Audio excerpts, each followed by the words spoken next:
CrossCX, leader de l'amélioration des services clients, est heureux de vous présenter le JT de l'expérience client.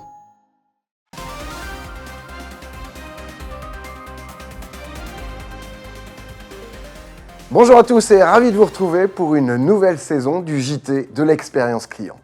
Volotea, dont la satisfaction client s'envole, de l'empathie pour soigner les patients, l'IA qui ne donne pas toujours satisfaction et l'invité du mois, Antoine Mélin, directeur du service client de Agrico Group, groupe qui a été prix coup de cœur du gala des directeurs de l'expérience client. Eh bien, ce sont les sujets qu'on va entre autres développer ensemble dans cette édition. Mais on ouvre ce JT avec le chapitre expérience client et satisfaction. Et un coup de tonnerre dans l'automobile électrique. Selon une enquête de la société allemande de conseil et d'études de marché USCAL, menée auprès de plus de 5000 propriétaires de voitures électriques en Allemagne, en Suisse, mais aussi en Autriche, eh bien, la satisfaction grimpe nettement. Le Net Promoter Score atteint 33 points contre 24 l'an dernier, mais la vraie surprise, eh bien, elle vient de Xpeng. Le constructeur chinois, encore quasi inconnu en Europe, décroche la première place avec 81% de taux de recommandation. Xpeng surpasse Porsche, BMW et même Tesla qui tombe à 65%, loin de son statut d'intouchable. Après la route, eh bien, prenons la direction des airs et la satisfaction client de Volotea qui décolle. Volotea qui s'envole même dans les classements. La compagnie affiche un Net Promoter Score en hausse de 9 points en un an, passant de 37,4 à 46,6 entre juin 2024 et 2025. Résultat, eh bien, elle se positionne comme leader européen du secteur. En France, son marché phare, le NPS, grimpe à 45,2, soit plus 10 points. Alors, son atout, eh bien, ce sont des vols directs entre régions et puis des tarifs attractifs qui séduisent toujours plus de voyageurs. On passe maintenant dans le ciel canadien avec les plaintes qui s'envolent. Dans le ciel canadien, eh bien, les plaintes, c'est un petit peu comme les avions, ça vole en escadrille. Et pour cause, l'Office des transports du Canada qui croule sous un arriéré record de 85 000 réclamations de passagers. Retard, annulation, indemnisation en attente, les grognes s'accumulent et l'attente peut désormais durer jusqu'à 2 ans. Ce n'est pas la récente grève des agents de bord d'Air Canada qui va arranger les choses. Alors, malgré un nouveau système lancé en 2023, eh bien, le flot de dossiers explose toujours, révélant les limites d'un dispositif de protection des voyageurs à bout de souffle. Ottawa promet une nouvelle charte des droits des passagers, mais en attendant, pour beaucoup de Canadiens, voyager rime surtout avec patience forcée. Carrefour, maintenant, qui innove avec des cookies à manger pour les clients honnêtes. Dans la région de Namur, en Belgique, eh bien, un Carrefour teste une idée maligne, des cookies en récompense pour les clients irréprochables aux caisses automatiques. Une carte d'épargne, check, est tamponnée à chaque contrôle réussi et avec 5 cachets, eh bien, c'est un paquet de cookies offerts. Les contrôles aléatoires continuent, bien évidemment, mais cette fois, les clients corrects sont donc récompensés. Alors, quel est l'objectif ? Eh bien, tout simplement de réduire les erreurs et les vols, sans punir, mais en motivant. Une approche positive qui pourrait bien faire des émules. On va parler d'expérience patient maintenant, avec l'empathie comme nouvel allié de la médecine. Et si le secret d'une meilleure guérison résidait finalement dans l'écoute et l'empathie ? 3 chercheurs allemands viennent de le confirmer, une relation de confiance entre soignants et patients eh bien, booste les résultats thérapeutiques. Exemple frappant, des patients souffrant du syndrome du côlon irritable ont mieux répondu à un placebo lorsque le praticien a fait preuve d'empathie. Poser des questions ouvertes, écouter activement, reformuler, établir un contact visuel, eh bien ce sont des gestes simples mais déterminants. Bienveillance plus compétence égale alliance gagnante pour la santé. On passe maintenant au chapitre technologie et intelligence artificielle. Avec l'IA dans le service public, une urgence à l'encadrer. L'intelligence artificielle dans le service public, eh bien, c'est un outil extrêmement puissant, mais à encadrer d'urgence. C'est le cri d'alarme lancé par le think tank Le Sens du service public et la Fondation Jean Jaurès dans un rapport choc. Leur message ?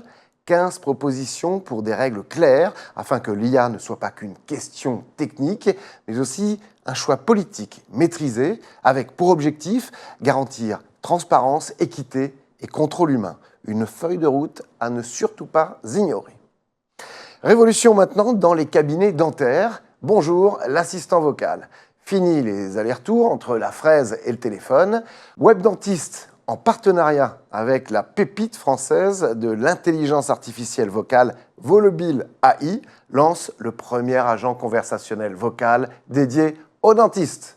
Résultat, moins de stress pour les assistantes, des appels retranscrits en temps réel et une ambiance plus sereine pour tous, aussi bien les praticiens que les patients. La technologie au service du sourire. Alors cette IA va-t-elle remplacer les humains ? Eh bien, c'est un petit peu le choc des réalités. Je cite, « Certaines professions sont vouées à être totalement remplacées ». Ce sont les mots de Sam Altman, le patron d'OpenAI, qui n'y va donc pas par 4 chemins.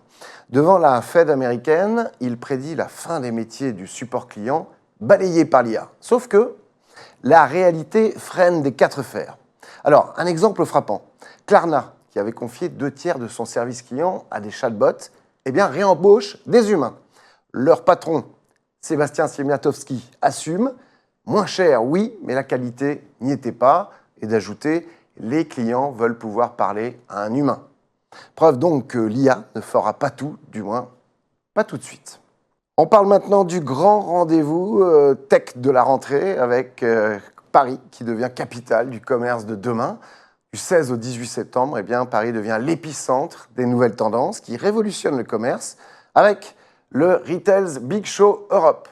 Au programme, eh bien, le retail média dopé à l'IA, le commerce omnimodal avec lunettes connectées et assistants vocaux, et le grand retour des magasins physiques repensés pour une expérience unifiée. iNews Expérience Client sera sur place pour vous faire vivre cet événement en immersion avec un reportage. Passons maintenant à la vie des entreprises et aux nominations avec l'Égyptien Yasser Sheker, qui est depuis le 1er juillet le nouveau dirigeant d'Orange Afrique et Moyen-Orient, qui couvre les activités de l'opérateur français à travers 18 pays. Jérôme Picot est nommé directeur expérience salariée et performance à la direction des services généraux d'Orange. Chez Abeille Assurance, eh bien, Isor de Calonne est nommé directeur marketing, communication, expérience client et innovation. Baker Tilly France, réseau expert en matière de conseil, d'audit et de services RH, nomme Anne Buteau directrice client. L'enseigne de prêt-à-porter à petit prix, Primark, a nommé Matthew Stone au poste de directeur clientèle et numérique. C'est la première fois que ces 2 fonctions sont réunies chez Primark. Voilà, c'est maintenant l'heure d'accueillir l'invité du mois, lauréat du prix Coup de cœur du Gala des directeurs de l'expérience client. C'est le directeur du service client d'Agrico, le site d'e-commerce spécialisé dans la vente de produits et matériel agricole. Antoine Mélin, on le retrouve tout de suite. Bonjour Antoine Mélin. Bonjour. Merci beaucoup d'être sur notre plateau. Alors, Agrico, ex-Agriconomie, eh bien, c'est aujourd'hui l'une des plateformes de référence pour les agriculteurs qui trouvent aussi bien des semences, des engrais que des services digitaux pour gérer justement leurs exploitations. En 2025, eh bien, l'entreprise a multiplié les innovations et partenariats pour simplifier la vie de nos agriculteurs et répondre aux enjeux de durabilité. Alors, quel était finalement le constat de départ quand vous avez créé Agrico ? En fait, c'est simple. Le constat de départ, c'était une opacité en fait totale des prix. Donc, c'était il n'y a pas si longtemps que ça, c'était il y a 10 ans. Ouais. Un constat en fait simple qui fait qu'aujourd'hui, les clients n'arrivaient plus à trouver un prix facilement en fait sur leur ferme auprès de leurs acteurs locaux. Et en fait, ce constat-là a fait que Paolin, Pasco, Clément Le Fournier et Dylan Guyenne ont fondé Agrico en 2014, anciennement Agriconomie, pour répondre à ce besoin-là, au travers en fait 3 piliers en fait simples. C'est ramener de la transparence dans ce marché-là qui était devenu opaque, qui était gouverné en fait par des oligopoles, faire gagner du temps aux agriculteurs et aux agricultrices français, mais également leur faire économiser de l'argent.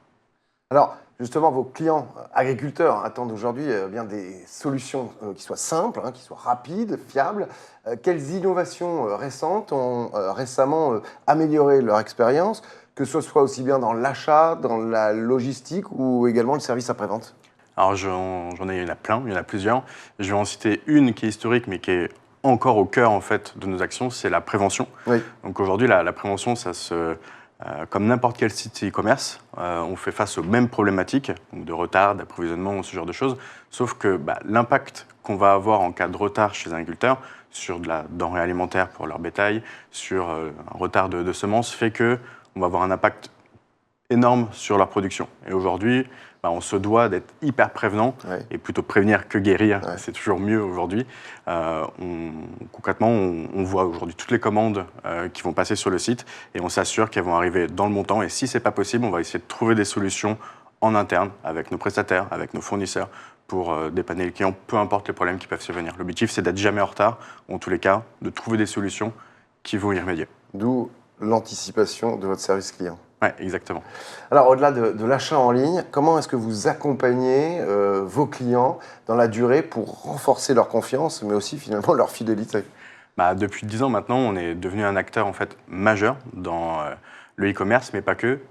Aujourd'hui, avec l'expérience qu'on a eue, on est capable aujourd'hui d'avoir de plus en plus de données, de data. Et aujourd'hui, ça va nous permettre de deux choses. La première, c'est d'accompagner les clients dans leurs besoins du quotidien avec nos équipes commerciales, de comprendre en fait les besoins de nos agriculteurs en fait et de pouvoir les accompagner en fait dans leurs choix stratégiques. Donc aujourd'hui, si un client il a une production qui va mieux fonctionner dans tel département-là avec tel ou tel produit, nous, grâce à ces données-là, on va pouvoir lui dire telle personne ou dans le coin, tel agriculteur fait de cette façon-là. L'objectif, c'est de lui pousser aujourd'hui et lui dire peut-être que tu peux le faire comme ça, afin d'améliorer en fait la rentabilité de sa ferme et de son exploitation de manière générale. Et le plus important, c'est pas forcément de lui vendre quelque chose. On a une large gamme de produits, mais en tous les cas, de lui donner le plus d'informations possible et de le conseiller en fait pour le rendre le plus indépendant vis-à-vis de ce qu'il a perdu en fait au cours de ces dernières décennies. Est-ce qu'en 2026, il y aura des nouveautés que vos clients vont découvrir? Il y en a plein de nouveautés. On t'en parlait juste avant au niveau de l'IA.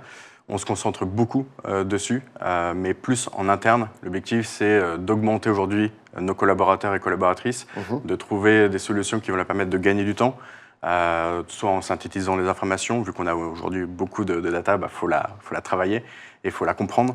Et aujourd'hui, ça va être de miser aujourd'hui sur l'IA, en tous les cas, dans les prochains mois et les prochaines années pour nous faire gagner du temps afin de trouver les meilleurs services demain pour aider les agriculteurs et les agricultrices. Merci beaucoup Antoine Mélin, vous Merci restez avec moi. On va parler maintenant de la lecture du mois. On est fiers justement de vous annoncer le lancement de CX, le premier magazine hybride du secteur. Hybride puisque c'est un format papier enrichi de QR codes pour accéder directement à vos émissions. Dans ce numéro, toute l'actu du premier semestre et l'étude annuelle décryptée par les experts du Gala 2025. Alors, très bonne nouvelle, le magazine est gratuit.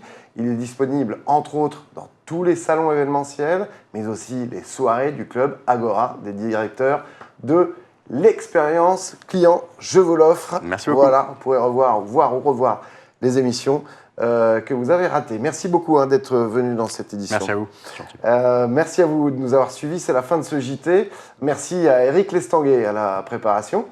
Pour recevoir notre newsletter quotidienne gratuite, c'est simple. Abonnez-vous sur cette adresse. Et puis pour les entreprises, les marques qui souhaitent communiquer sur des solutions et des produits liés à l'expérience client, vous pouvez nous envoyer vos communiqués de presse sur cette adresse dédiée. Voilà, rendez-vous le mois prochain pour un nouveau JT. En attendant, prenez soin de vous. Ciao. CrossCX, leader de l'amélioration des services clients, a été heureux de vous présenter le JT de l'expérience client.